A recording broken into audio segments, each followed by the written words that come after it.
నా పేరు కవిత, బాద్రపల్లి నుంచి వచ్చాను. మా పాపకి ఇక్కడే డెలివరీ అయ్యింది. అప్పుడు వచ్చినప్పుడు చెకప్ చేయించుకున్నప్పుడు మేడం చెప్పింది, ఇట్లా కొంచెం ప్రాబ్లం ఉందమ్మా అని చెప్పేసి. అంటే ఫస్ట్ మా పాప కోసం అని నేను నెగ్లెక్ట్ చేసి ఉండి 1 ఇయర్ నుంచి. తర్వాత మేడం అయినా అట్లయినా కూడా మంచిగా ట్రీట్మెంట్ ఇచ్చేసి 1 ఇయర్ నుంచి ట్రీట్మెంట్ ఇచ్చింది.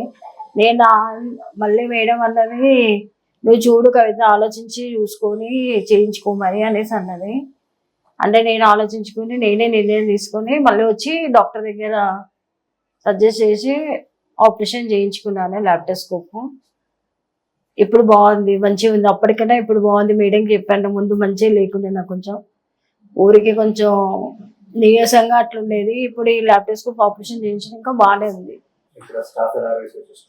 స్టాఫ్ అందరూ మంచిగా కోఆపరేట్ చేసారు. మంచి ట్రీట్మెంట్ కూడా మంచిగా ఇచ్చిండ్రు. నర్సు అందరూ మనతోటి కోఆపరేట్ మంచిగా, అన్నిటికీ ఏ దానికైనా కానీ వాళ్ళు కరెక్ట్ టైంకి వచ్చి వాళ్ళే మెడిసిన్ ఇచ్చేవాళ్ళు. మనం పిల్లకున్నా వాళ్ళే వచ్చేవాళ్ళు టైంకి చూసుకొని. ఓకే, మంచి ట్రీట్మెంట్ ఉందని చెప్పగలుగుతాం.